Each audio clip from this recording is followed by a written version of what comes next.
for physicians and our own wellness, if they're so much in flight, fight, or freeze, then how are they creating a safe space so that our body can kind of get a reset? So my goal is to help my patients feel safe. Welcome to the Fredrickson Health Show, highlighting expert practitioners from health, fitness, injury prevention, functional medicine, and integrative medicine. If you are into upgrading and optimizing your health, this podcast is for you. This podcast is for educational purposes only and not intended to be used as personalized medical advice. And now, here is your host, Dr. Robert Fredrickson. Hey guys, welcome to another episode of the Fredrickson Health Show. Today on the show, we have my friend, my colleague that I've had the pleasure of working with for the past 5 years, Dr. Julie Reardon. Dr. Julie, as many of her patients call her, believes in the integrative model in medicine. She includes this to support health in the body, mind, and spirit combined. After receiving a Magna Cum Laude degree in psychology from Harvard University, she completed her medical training at the University of Connecticut School of Medicine. She's a fellow of the Arizona Center of Integrative Medicine. And Dr. Reardon spends a lot of time in functional and integrative medicine and blending the two together. She's completed multiple trainings with the Institute of Functional Medicine. Functional medicine views the human beings as genetically and biochemically unique, and symptoms as an alert about underlying biological issues rather than diseases themselves. Dr. Reardon used the functional medicine approach to naturally support the normal healing mechanism of the body, and I'm so excited to learn more about Dr. Reardon's practice, how she views patients, and how she's evolved over the last 15 years, 20 years of practice. So Dr. Reardon, time flies. Well, Dr. Reardon, thanks so much for coming on today. Well, Robert, it is a pleasure and an honor to join you today and to just have some time to chat and get to know each other better and to hopefully share some health messages with your greater audience. Yes, thank you. Thank you. And when we first got on, you were mentioning that you're in your office and you never get to sit in the patient's chair. So you're actually sitting on the patient's side of your office today. So I am. I have an office in which I do my consultations and examine my patients, etc. So I just put so you don't have to look through the window. I thought I just flip the computer around and sit in this seat and have like just a few little things on my little altar over there. And I love it. It's good. Very cool. Well, I love it. And so, Dr. Reardon, tell us about how you got started in medicine. Why you wanted to become a doctor in the first place. I'm going way back. Yes. I actually just found, this is sort of a bizarre little story, but I had pen pals from around the world when I was like in middle school and high school. And I kept like carbon copies of the letters to these pen pals. And I found a letter because there was a pen pal I had in Russia whose mother was a physician. He was actually in Siberia. And I found this letter and he was saying that his mother was a doctor. And I said, well, I want to be a doctor someday. What kind of medicine does your mom practice? And so I had this carbon copy of this letter. So, and probably even way before that, I had wanted to be a doctor, but then did not know about family medicine until I went to medical school and then learned about family medicine, which was sort of like my first intro to sort of integrative medicine. Like kind of, I want to treat all ages and be able to do a diversity of types of practice. And so I wanted to be a doctor early on, but then sort of it has evolved to family practice and family medicine. And then integrative medicine kind of didn't exist then per se. But then as it grew, and then when I was in residency, sorry, I'm jumping all ahead, Okay. But when I was in residency, Dr. Andrew Weil's book, 8 Weeks to Optimal Health came out. And I was very much sort of blown away with that, and then learned a little bit more about integrative medicine. And then the sort of story continues. So, but it goes way back. So you've always been a doctor from your earlier experience with the pen pal in Russia. And then that kind of led this path. Did you have any other family members that were in the health professions?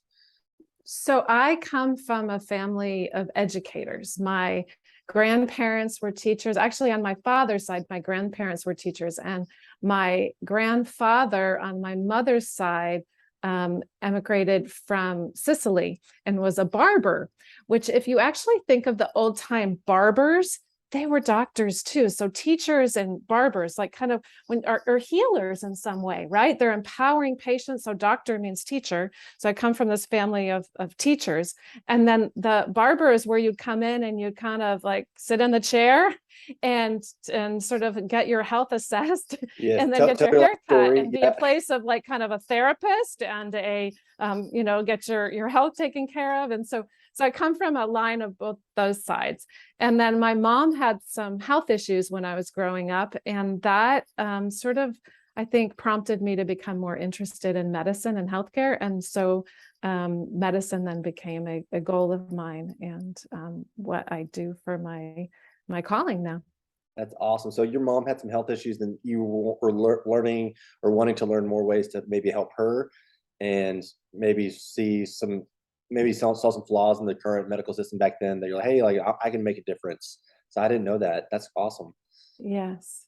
So it certainly impacted me. And if certainly your family does shape what you end up doing. And then also some of the struggles or sort of challenges you may see around you do have made an influence on me. And so definitely those things did impact me. And then I also became very interested. My grandparents were a very important part of my family. I had my maternal grandmother and my paternal grandfather were still living when I was growing up. And being involved with their lives and seeing what challenges they had through geriatrics and with aging. So aging became a really important and interesting thing for me to study. And I would sit down when we look at integrative medicine, but also if you've heard of narrative medicine. And in a way, I kind of did that with my grandparents. I just would I wanted them to tell me stories. And I would sit down and have my grandfather tell me stories. And I'd give him assignments and say, teach me about this and tell me about this. And what was it like when you were a child? What are some of the challenges you have? And I have actually a really special interview I had with my grandfather when I asked him about death and dying. And when he passed away, then that became something really important for us to sort of reflect on and gave a lot of comfort to us, sort of as he had reflections, because his father had died when he was 4 years old. Oh, wow. So anyway, those are lots of good stories to share, but I think that stories are actually really important, and being able to share them are important for our health and our healing process. And I think that's why you're such a great doctor, because you listen to patients' stories. And I feel like now we'll kind of jump into the functional and integrative side. So tell us about that. So let's kind of retract a little bit. Yes. How did you, so you were in traditional family practice for how many years? So I practiced for 13 years in a regular traditional family practice model. Initially, I'd started doing even obstetrics through geriatrics, and I did the whole spectrum after I had done my training at the University of Minnesota for my residency, and then I was in the West Coast and Washington State and practiced full range family practice for that period of time. Which involved some things that were integrative, but again, it evolved to becoming more of a official integrative practice when I moved here to Austin in 2013. Well, we moved here in 2012, and then I started the practice in 2013. That's awesome. So when you were in traditional practice, and I'm guessing it was limited patient time, maybe 5 to 15 minutes per patient. Yeah, we would see it would be, you'd crank a lot of people in and out. So there would be sometimes 30 patients a day. That's a lot. Yes. Sometimes, a good day was maybe 17 to 20. And so you would see a lot of people. And what happened was, as I did my integrative medicine training, and my tool belt for more and more things to offer expanded to fit that into a smaller and smaller bit of time, became hard for my own self-care and for my own ability to be able to offer those things to patients. So again, when we moved, I sort of pivoted the type of practice that I have. Yeah. So you mentioned that. What were some of the flaws that you saw in the current, traditional medical model that you wanted to? I know in your heart you want to help people. That's your passion, or one of your passions. And what did you see that you're like, man, I wish if I could just spend more time with this patient, listen to their story better, if I could incorporate these principles into their life, they get better outcomes. What was like that turning point? Say, hey, I need to do something to help patients. And what made you decide to do that when you moved to Austin? Well, I guess it was more and more expanding that tool belt, and we could get into sort of, and I don't really want to get into the negativity of the Sure. system, but in a way, the system was looking at a disease model, right? So the disease model is looking for what's wrong and for just sort of giving a pill for every ill. And then it became kind of more just not sort of putting out fires instead of getting into root cause. And we both know that functional medicine and integrative medicine help look at the root cause and empower patients to heal versus just kind of keeping them on the cycle of staying sick almost, right? Right. And then adding more polypharmacy to our problems, and then not getting at the root cause. So I'd say that the system is that it's just overwhelmed, and it becomes a model of sort of disease management instead of healing, health and healing.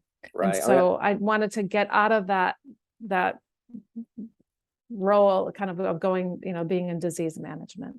Yeah. I mean, all doctors get into healthcare to help people. And then sometimes the systems at their end Yes. are just moral, which you said, putting out fires and just trying to, get every single person in and out and, do what they're supposed to do, but also do their notes, get home. And so and I'm asking this question because you're kind of a pioneer, in my opinion, in this field, because you started functional integrated medicine, before it was sexy, before it is what it is now. Everyone's talking about it now, but you were doing this in early 2012. So who are some of your early influences in functional medicine, integrated medicine? I know you mentioned Dr. Wheel. Was there any others that you were following back then? Was IFM even a thing back then? So I think IFM was started by Jeff Bland around that same time, I think, and so there were different camps, I'd say, in the initial early stages, and I ended up becoming more in the integrative medicine camp, and then done the integrative medicine fellowship through the University of Arizona with Dr. Weil. And then I think simultaneously, some of my colleagues were starting to do more of the IFM training. I, again, back till and finishing in 2011 with the integrative medicine fellowship that I did, I felt like it was going home, Robert. It was like going home to being with other physicians that I'm like, oh, this is why I'm doing this practice. And it was also one of my other passions has been physician wellness and practitioners taking care of themselves, because what are we, hypocrites, if we're eating donuts and drinking a lot of Diet Coke, or having a lot of ramen noodles, or all these things that, like, I've seen through my training and that we have, and we're stressed to this certain level. So we're telling our patients to eat right and exercise and to manage their stress. And then they're seeing 30 patients a day and just so stressed themselves. I'm like, there's some kind of not disconnect. And so doing the integrative medicine training kind of allowed me to sit back and go, oh, this is what we're kind of tap into the roots of what I really wanted to do with health and healing. So back to that. So then I did the integrative medicine training, and then when I moved to Austin, I learned more about the functional medicine. And for me, that just dovetailed in beautifully, because it gave some of the biochemical kind of backup that sort of merged the medical and allopathic training with with sort of some of the ancient wisdom that I have and that we tapped into more in the integrative medicine. And so it's all looking at sort of health and wellness, looking at our diet, looking at our sleep, looking at our interactions with other people, and being able to sort of look at that and then see what is going awry maybe at the root cause of some of these issues. So it's been a journey, but it started for me more with integrative medicine, but that was happening simultaneously with a lot of the pioneers in functional medicine. And now everything's just on fire. Like it's on fire together. I think everybody wants to sort of sit back and see, like, kind of look at the root cause. And then I'd say that we have to be cautious, though, because I think sometimes we're looking still, even in functional medicine, there's a danger of looking for, instead of a pill for every ill that comes from the pharmacy, we're like, okay, no pharmaceuticals. But then we're going to do a nutraceutical of pill for every ill. We want to fix it. We want to fix it instead of look at a system-based approach. And that's one of the things I'd say I love about the functional medicine approach, looking and using systems biology as a inspiration for that, and looking at the multifactorial levels. Again, looking at like what's happening on a societal level, what's Sure. happening on a cultural level, what's happening in big pharma, big on the farm, in the farms, and what's happening with Roundup, and what's happening politically, because that also impacts our health. So It does. It does. And there's not just, I mean, we all want to get to the root cause, but I think there's root causes, like you mentioned. It's just so many different things that influence each other and the systems biology approach. And what I want to talk to, I know there's so many different tools in functional medicine. There's functional lab testing, there's nutrigenomics, there's genetic testing. But what you do is, I don't know if it's different, but I know that you really put an emphasis on community with your patients, and you really kind of tap into their mind, body, soul. How do you do that with your patients? How do you get them to connect with themselves on a deeper level to really get to that root cause, like you mentioned earlier? So I guess I'd say that you mentioned sort of my calling to be a physician, and I'd say my calling to be a healer is to empower the healer within each individual.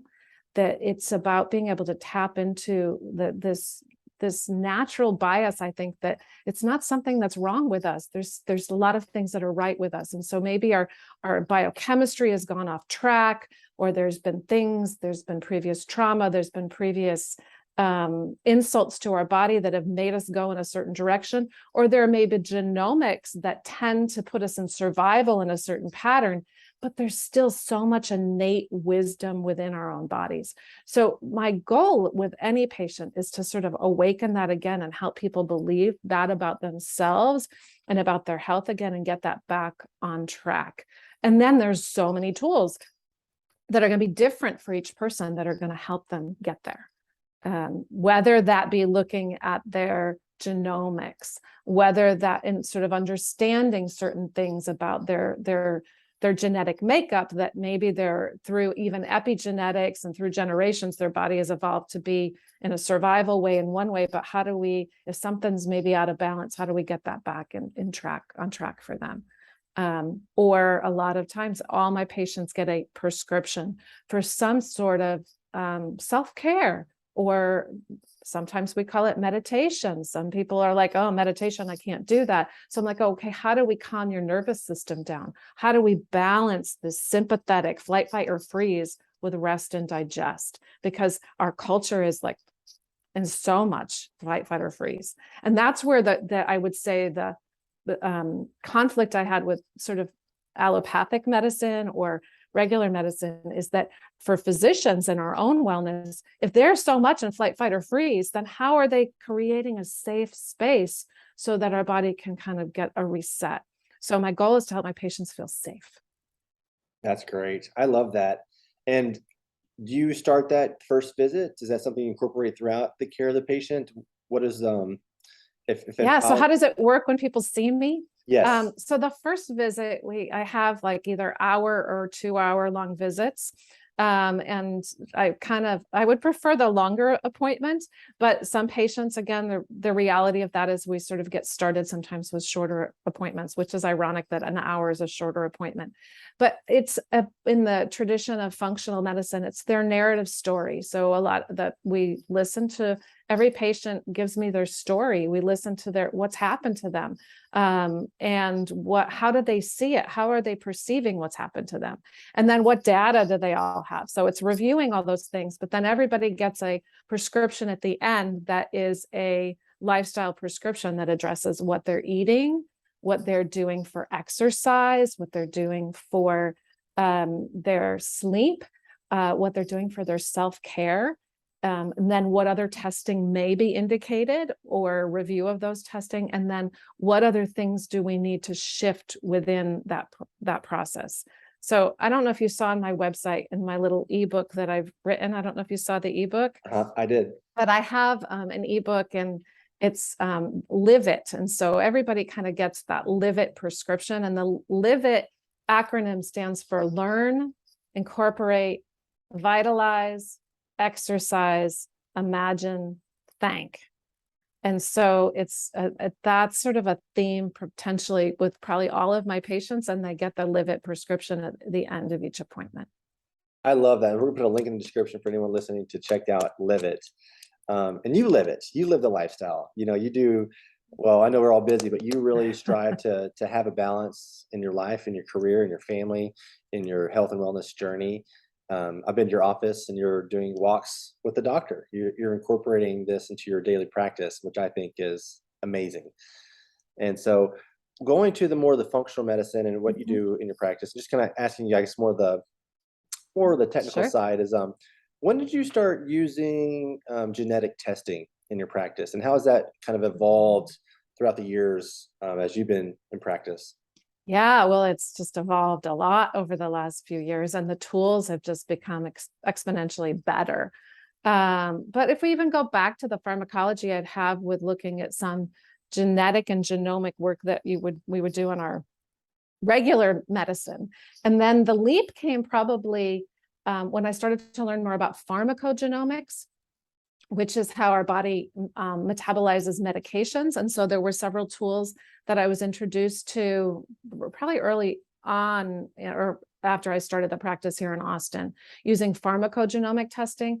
And then you probably hear about the MTHFR. A lot of people have heard about the methotetrahydrofolate reductase gene, and people were sitting right in this chair, probably across at the desk from me, going, Dr. Julie, do I have the mother F gene? And they're all worried, and because it's a very famous gene that is used in functional medicine, but it's so much more diverse than that. But that is probably where I got into it, looking at the MTHFR gene as well as some of the APOE gene that can be related to lipid metabolism, as well as Alzheimer's risk, and some of the cytochrome P450 genes, which is other types of genes that have to do how we metabolize medication. And this all goes to, why was I drawn to this anyway? In integrative and functional medicine, we'll see the canaries in the coal mine, meaning people who are like, hey, I'm on the bell curve, but like, and we're all different and on the bell curve in different ways at different times. But often we'll see that people are on the bell curve different if they're like, I'm so sensitive to medication. Anything I ever take, I'm all sensitive to, or I'm not. And being able to understand that with the pharmacogenomics was very interesting to me. So that's how I got into sort of the genetic testing.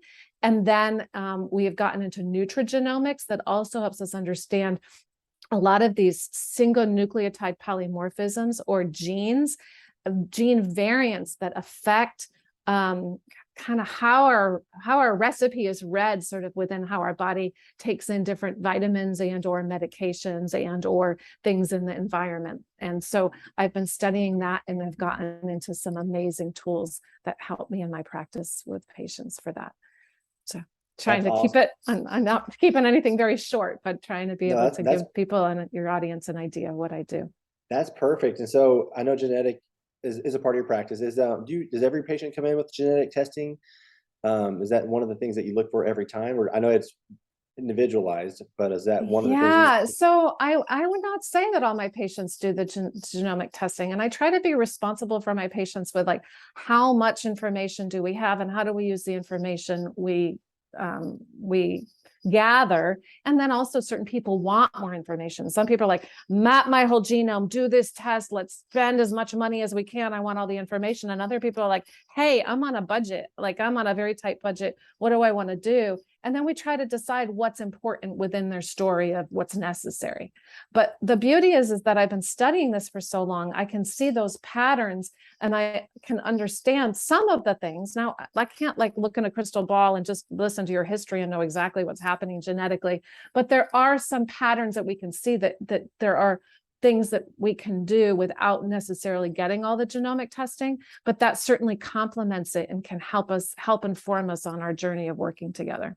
So the many types of, like, this is the rabbit hole you can get in with functional medicine. Right. And the thing that can give functional medicine a bad rap is that you can spend lots and lots of money on lots of labs. And what are we doing with it? And does that make sense? And so that's where it really makes sense to personalize it and use the data appropriately for what this person's challenges are. Because again, the goal is to help empower them on their health journey, to really rely on and trust the healer within themselves, and how to be able to be as healthy as they can be. You hit the nail on the head. Now, that's exactly what I was looking for is because in functional medicine, sometimes we hear, oh my gosh, you're going to go into this doctor's office, they're going to test you on 30 different things, you're going to walk out with 50 different supplements, and it's going to cost a lot of money, and you might not get the results that you want. A lot of people do, but what you find is what you do is very personalized, very individualized, and it's not everyone's going to be doing a genetic test. Maybe they do based on what you think is going to help empower them to heal better. And also, I want to dovetail into diets, and because that's the same thing. We hear about all these different diets: the carnivore diet, the vegan diet, this diet, that diet. And has genetics helped you kind of play, helped you make a better game plan for diets with your patients? If somebody has ApoE44, for example, maybe you switch a diet type for them. Has that helped you at all in your dietary recommendation, or do you have a general diet recommendation that you like to recommend to patients? How does that work? So I think that's where the live it came from instead of diet, so that it doesn't have like I have to do this temporarily for a short period of time, but what am I doing for my life? What am I doing kind of to help overall? And then I go back to that part of what got me interested in the integrative medicine at first was I would start to go, there were nutrition and health courses given by the Arizona Center for Integrative Medicine. And that's what got me into it. I'm like, oh my gosh, nutrition and health have so much to do with our health. And look, I went to medical school and I went to Harvard and I have all this background, and oh my gosh, they're not teaching nutrition. And you know what, even just in the last few months talking to people who are in medical students now, they're not getting enough adequate nutritional education. And those are our building blocks. Those are the things that affect our microbiome. Those are the things that turn our system on and off. And we need to understand more of how genetics, it's not just genetics, how our diet affects things. Now, genetics is important, but I can't say, and there are tools out there that are like, do this genetic test and you're not going to know exactly what you need to eat or not. I go back to Michael Pollan somewhere who says, eat food, not too much, mostly vegetables. Yeah. But then there are certain people who are going to benefit more from a from like more of a vegan diet, to kind of look at Mark Hyman's kind of the pescatarian plus vegan and that side. And more higher protein levels. And then other patients are going to be much better off with a lower protein diet. And so it really, it's so individualized, and the genetics do play a piece in that, but I can't say I plug and play when I see a certain genetic thing that you need to be on this certain diet. It's like looking at the whole picture. It's looking at what's somebody realistically going to do today. So I think it's a combination of pieces. But what I do encourage people to do is sort of that basic Mediterranean diet for a lot of people. And then the functional medicine world gives us a lot of tools as to how to dial into what are the best ways to go about eating a healthy diet, helping change and address what goes into the microbiome. But I think that we also want to be careful about orthorexia. I don't know if you've heard that term before, but it can be that instead of like being so careful and so defined about what we're eating, that we're not giving a variety to it, and that it's a fear-based process instead of a nourishment process. Going back to relying on this innate wisdom within our bodies. And what I tell people is the closer to nature this is, eat it. If it's processed and it's got a long shelf life and has a lot of other chemicals or other things in it that's not as close to nature, you don't want to eat it, right? And that's sort of the basic level. But then there'll be I'll have patients go, well, what do you think about all this lectin stuff, right? Like, so, but that's not for every person. But there are certain people who have we use the term molecular mimicry, or a certain things that we can put into our bodies that trigger the immune system in a certain way. And they may be somebody who is not supposed to be on lectins. And so that's that's one of the things that, like, it's not a be all end all for everybody. And go ahead.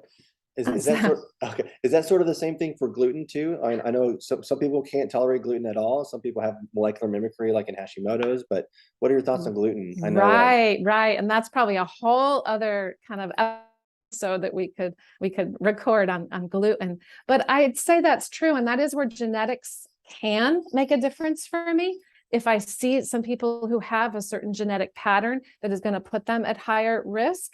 But then we also can use other lab data that can show antibodies and elevation of the immune system. And then also if patients do have some sort of autoimmune process, I often tell them that they're best without the gluten.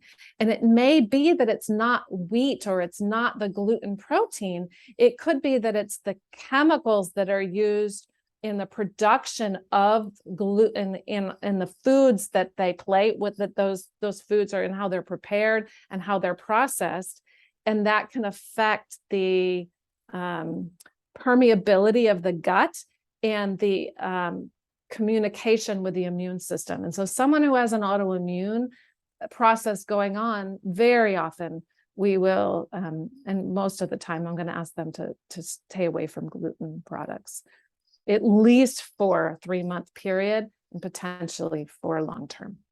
So if someone did a 3-month protocol, for example, and they got into bed, got way better, maybe they went to remission, could they maybe start to introduce gluten back into their diets if it didn't? It's so personalized, and it depends on their gut health and potentially what, if they have celiac disease, certainly not. Sure. Right. But if they have some other immune processes, and if they have some other potential gut protection, then maybe they don't have to be so fear-based all the time about anything potentially that could trigger it.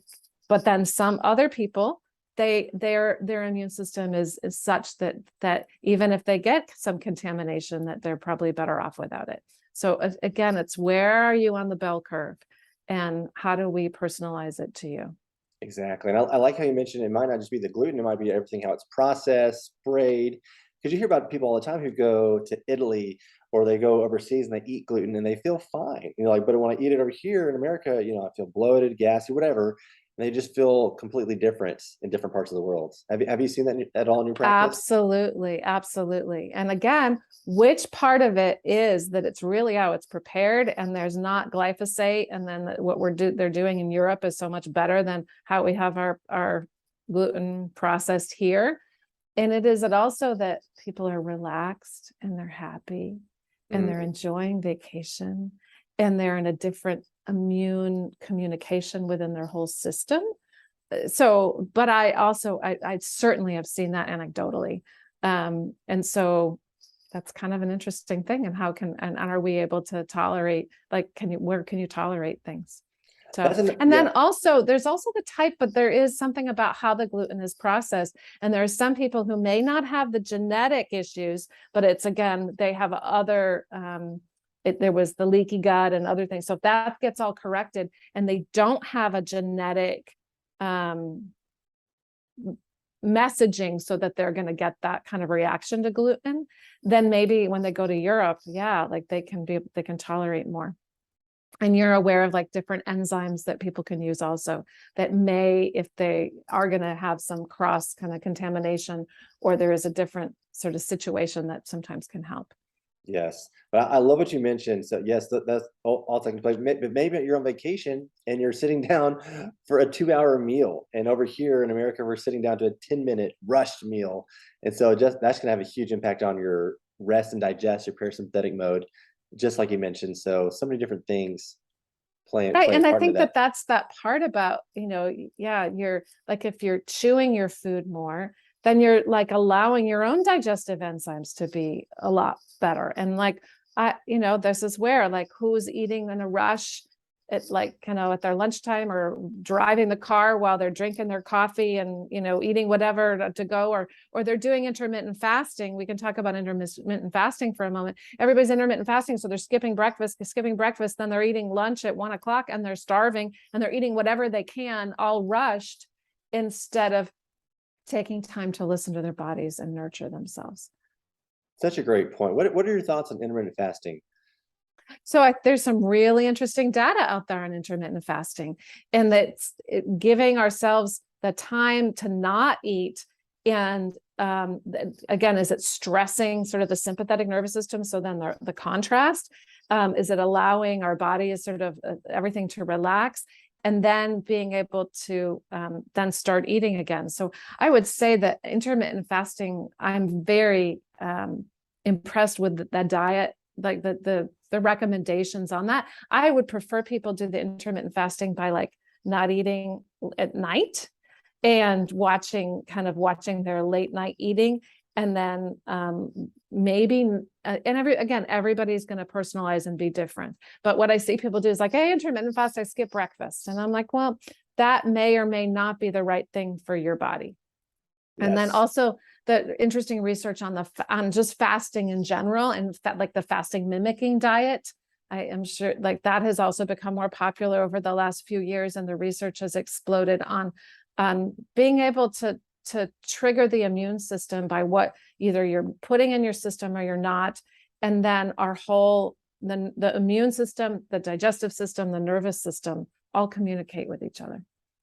That's so amazing. I was just at a conference this past week, and they were actually talking about intermittent fasting, how it's, very, very popular, and how some people do it to extreme. They go into these extreme narrow eating windows, and it's actually can be ischemic. You can actually starve some nutrients to vital organ systems in the body.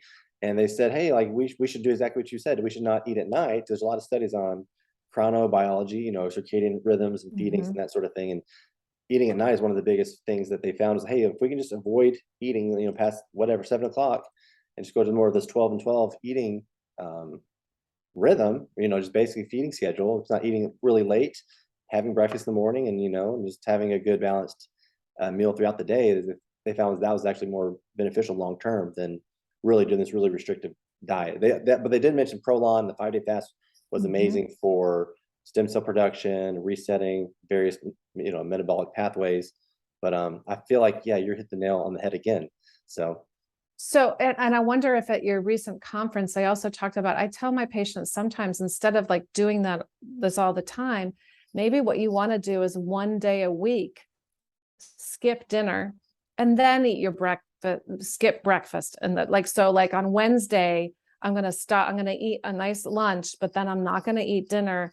And then I won't eat until Thursday at lunchtime, one day a week, because that kind of shifting, what you're basically doing is you're signaling to your body, hey, we're doing something different here. Wake up, be different, like kind of reset. And there's this concept called autophagy, which is like, your inner vacuum cleaner of like kind of how to clean up after yourself, how to let your body rest and let your cells kind of heal themselves. And that even the contrast of being able to stress yourself, but in a contained, safe way, because that also then stretches our nervous system, right? It's that balance between the sympathetic and parasympathetic nervous system. And so it's sort of like everybody doing their hot, cold plunges or whatever, right? Like, how can we induce this ability so that we can let our body know that it's safe, even with what we're eating and when we're not eating? So I think that those are interesting ways to do it, whether it be with our breath work. Everybody's looking at Wim Hof breathing, doing the breathing work, communicating with our nervous system, whether it be with how we eat, whether it be our hot, cold plunges, with all these things that are on fire in the wellness world, have ancient wisdom to them. So we just approach it with common sense, but then just don't like do it so extreme that then you're not letting the wisdom of our innate wisdom in our own bodies then correct itself. Yes. And another concept they mentioned, and I think I would love to hear your thoughts on this, and just that concept of metabolic reserve is how many healthy inputs can we put into our bodies so that if we do encounter a toxin or a bad meal or something on later on, like we're able to withstand that and be resilient. And so, because sometimes in this profession we get very neurotic, we get very hyper focused on being healthy. Going to a restaurant, what kind of oil did you cook this meal in? I brought my own olive oil just in case. Like, that's a stressor. And so I think we should be able to enjoy meals every once in a while. If we put all of our our healthy signaling into our lives, we exercise, we sleep, we have stress levels managed, that we could withstand a French fry if we had to. We could do those things that wouldn't necessarily cause harm. We could have a ice cream with our kids, for that rare occasion, or donuts with dad, or something like that, because we've done everything healthy before then. But obviously, if you have a disease, it's different. Right. But But that is this slippery slope that you can get on the more you learn about functional and integrative medicine, right? And it's like on fire to the thing that happens when you go to medical school. So like in medical school, I'm sure like when you're in chiropractic, like you get every disease you study, right? Like you're like, oh my gosh, I have this, or oh my goodness, yes, like you kind of like try on everything, right? Well, then you go to the integrative and functional world, and then you're like, oh my gosh, there's mold everywhere. Or, oh, like, is there like everybody has Lyme disease, or everybody has the mother F gene, right? yes, Like, so like, how do we then go, wait a minute, let's put common sense into it and take it out of that mode, use the tools of this knowledge and this science that we have, but not go so extreme that we're then afraid of everything. right. This is the dance, and this is the part that's hard. I think that's why it's helpful to have an integrative functional medicine practitioner sort of pairing with you to be a sounding board for you. Because when we start to learn about this in the general population, because it's everywhere. I mean, you can get everything off the internet now. We used to not have that, right? I can't believe how old I am that I did not have a computer when I grew up, right? And so like, it's like you have all these resources, and then, but how do you navigate it and not then worry that you have everything wrong with you? But then there's a balancing thing, because you don't want to then say, oh, well, I can eat, donuts all the time. But like, where do you live it? Where do you live it? I love it. Yeah. Again, that's so true. And I feel like some people get so scared that they don't leave the house. They're scared of EMFs. They're scared of toxins. They're scared of breathing gasoline fumes when they're filling up their cars. Like, so we have to get to a state of balance, really. I think a lot of people in this world just get hyper focused and can't get off that train. And that being said, I think I have to find a voice for the patients I do see that they are fearful because they feel like crap. And they have gotten to a system. There are things that have happened that make it so they are hypersensitized. They are in this place, and to no fault of their own, that their nervous system or their immune system or whatever, that they are hypersensitized. So it's not that we're blaming them. We're just saying, okay, what do we do how do we use the tools in all the different directions to get you back on track, and not just substitute that, okay, it's not the pill or the medicine that's going to do it, but just the supplement that's going to do it, because that's not working for you either. It has to be something that addresses things mind, body, spirit, and empowers things to reset within your system. So it's not, I don't know if I'm making sense with that, but I think that it's easy. Like, we can go and we can talk about mast cell activation and people who, again, their immune system is all out of balance. These are real things. These are things that are happening to patients, which is why I love what we have studied and we can get in functional medicine to reset it. But we have to know that it's multifactorial, and not blame people. It's not. It's about empowering them. Empowering, yes, love it. So in your Live It principles, what do you do on your own daily practice for wellness, and how do you incorporate? Because I know you have two older boys now. They used to be young, but now they're grow up fast. Yes, now they're in 19 college. and 22. Wow. Yeah. And so as they transition from high school to college, what are some daily practices that you try to instill in them that they can take on with them for life? But also, what do you do in your daily life as well? Yeah. And I think that's another whole thing about parenting, and the other thing about whether you, my poor boys have had mom bring home lots of different supplements and lots of different things. My husband's been very flexible with me trying all sorts of different modalities and, try this. And so being very open to that, but then also being kind of letting everybody be on their journey, because if it's forced down your throat, like then you're going to be like, or then they may not be is willing to make those changes in their adult life, or they're going to go through also developmental processes where they're going to explore and try other things. So I would say that for myself and how I live it, I really think that one of the most important things is grounding my own nervous system daily, and that's why having an integrated medicine practice helps remind me of that, because I share that wisdom with patients every day. So having some sort of, so for me, having a daily meditation practice and making myself sit and reset my nervous system and breathe and do meditation. And then for sometimes when it's really jacked up, I also use this alpha stim, which is a device that is cranial electrostimulation that can help sort of dial down my nervous system at times, if for some reason I'm having trouble doing it myself. Now I haven't used it in a while because life has been pretty good lately.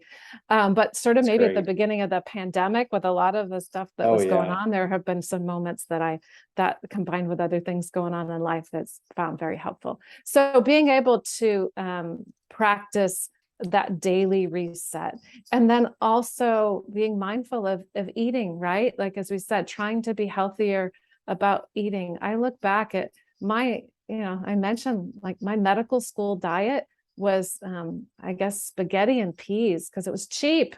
Sure. And it Right. was there, right? And so, and then it's so being able to have a healthier eating a lot more vegetables and being able to plan ahead. And it is, I'll be honest with you, it's still a challenge. If you work all day, how am I going to have healthy, like, how are we going to prepare food at night? Being able to have a better plan so that we have healthy meals planned ahead, and then being creative in that process, using resources, asking for help.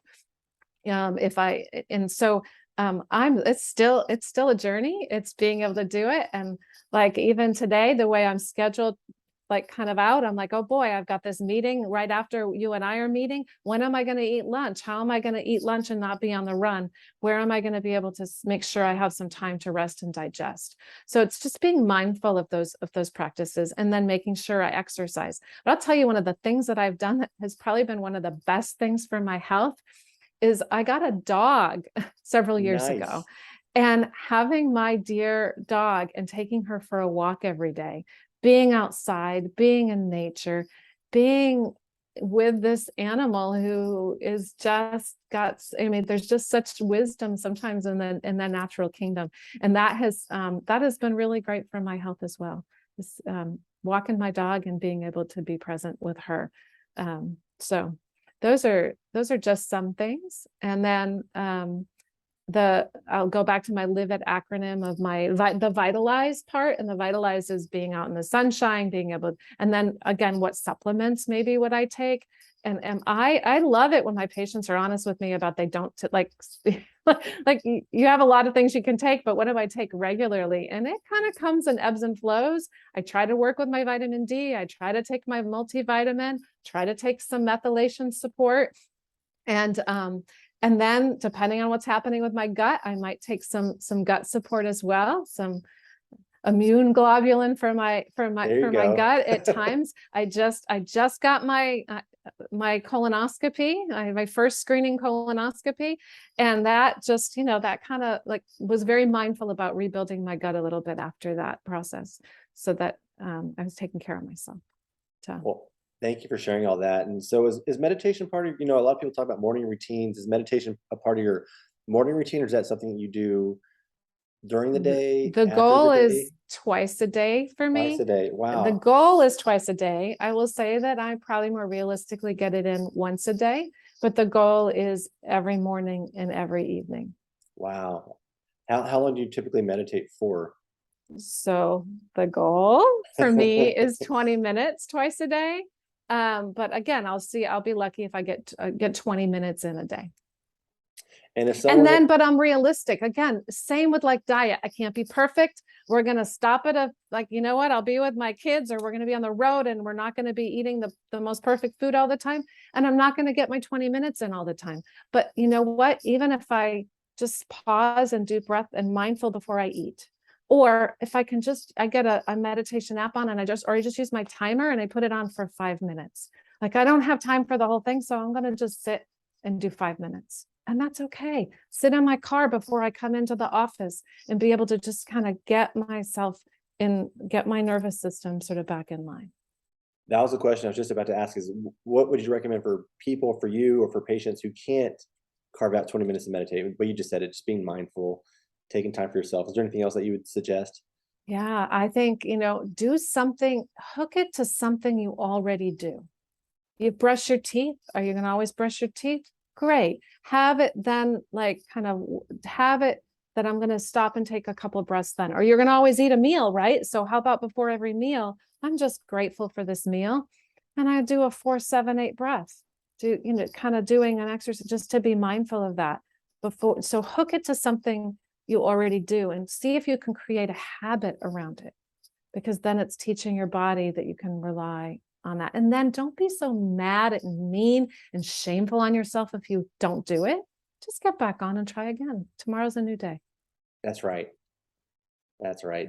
So for morning routine, do you have a certain wellness practice or optimal morning that you like to do? I know every morning is different, especially with kids, but is there a practice Well, that you found unfortunately, my kids are older, so we don't have to have that. You have that. Like, I have it's total very chaos. different I have now. total chaos. So, Yes. but my morning routine is different because of my dog, because when I wake up and then she starts barking. So it's usually wake up and take her for a walk first. Although now if we're waking up before it's still dark, then it can be some meditation first and then take her for her walk. So it depends on the light and the dog. And then being able to kind of in routine of when I have to be at the office and being able to then sit down, and I do have a cup of coffee or some tea, depending on the day. And I do eat breakfast. So trying to be mindful of being able to be in rest and digest for that time period. That's great. And so for sleep, and we know how important sleep is. Oh, we didn't get into that. We haven't Yes. talked about that at all. What for people what do you recommend for people to have optimal sleep hygiene? And what do you do yourself before you go to bed to have optimal sleep? Is there any So having a routine is very important. I think that meditation, actually my meditation sometimes will be after I get home from work, before I eat dinner, to kind of reset then. But having some sort of nighttime routine is very important. What I have found is that everybody is way into like measuring their sleep. And so, like, which is good. You want to kind of see what you're sleeping, but then they're looking at all the data about their sleep instead of just resting and sleeping, and knowing that we go through ebb and flows, and being like kind of understanding for ourselves and just allowing yourself to rest, but making sure that there's not a lot of screen time right before bed. I think having doing some reading, doing any kind of people do like a meditation or a prayer or a journal writing or something like that. My nighttime routine, I am blessed because I sleep fairly well for the most part. So it's more that I finally just like kind of get myself ready for bed, brush my teeth, and then I hit the pillow and then I'm out. That's Not too awesome. long after that. So but there are times that that's not true. There's times that I'm worried about things. There's times that I'm like there's other stuff going on, and then it's just giving myself space to know that that's where I'm at right now. And then and then it's my body saying I need a little bit more TLC for myself, and probably a little bit more meditation time. That's great. Yeah, so many people have trouble sleeping, and I get hyper focused on my Aura Ring too. I check it all. I'm guilty. Yeah. I will check it first thing in the morning. First thing in the morning, I will check how did I sleep. I can't tell for myself. I need to check. Right. Isn't that interesting? Like, how do you feel rested? How do you feel in the morning? Like, right. Why are we looking at the data? I think that's just an interesting piece about everything, right? We can do that about how we're eating. What are your labs show? Like, I had a patient the other day who definitely has a lot of lab abnormalities that we're dealing with because he hasn't seen me for a long time. But I'm like, but you feel great. Okay, let's start. You feel great. You're doing well. So let's not like think you're going to die tomorrow. Let's deal with what your cholesterol is. Let's deal with what you're doing within your lifestyle right now. Get back on, but then don't like let's not just, it's not, the labs are helpers for that, right? Or how you're feeling is a helper to help you wake up to that. So we should use the data in ways that are constructive, not shameful and destructive. Yes, start with the positive. What are you doing well? How are you feeling? That's good. I love that you do that. And that's such a great reminder. So, Yeah. so I want to kind of wrap up towards the end. I want to ask, I just thought of this question. And so I just want to ask you real quick. If you could make any changes, or if you could see your practice evolving over the next Mm. 5, 10 years, what changes would you want to see? What changes would you not want to see? What would you want to keep the same? And how do you see your practice Mhm. evolving in 5, 10 Mm. years? Yeah, I'm actually really glad you asked that. That's very challenging and good for me because um yeah, I'm starting to get busier, not whatever. Like I want to be able to like balance this for myself and I want to be able to help people. And I feel like I've gathered a lot of wisdom and knowledge over the long time that I've been doing this. And so actually the thing I have going on this afternoon after I'm talking with you is an alpha healing circle group. So I've talked to Okay. you about doing group visits for a long time. And I just really do think there is power in community. There is power in connection. So somehow I see in the future being able to get small groups of safe containers of people together so that we can give them the integrative wisdom, have guidance of an integrative practitioner who can work with them, that can help give them that some individualized care at times, but that there is a healing container for them to be able to feel better. So I would say that I'd love to see myself over the next part of my career figuring out how to do that because I think that you get the power in numbers, you get it more exponential, right? To be able to help people.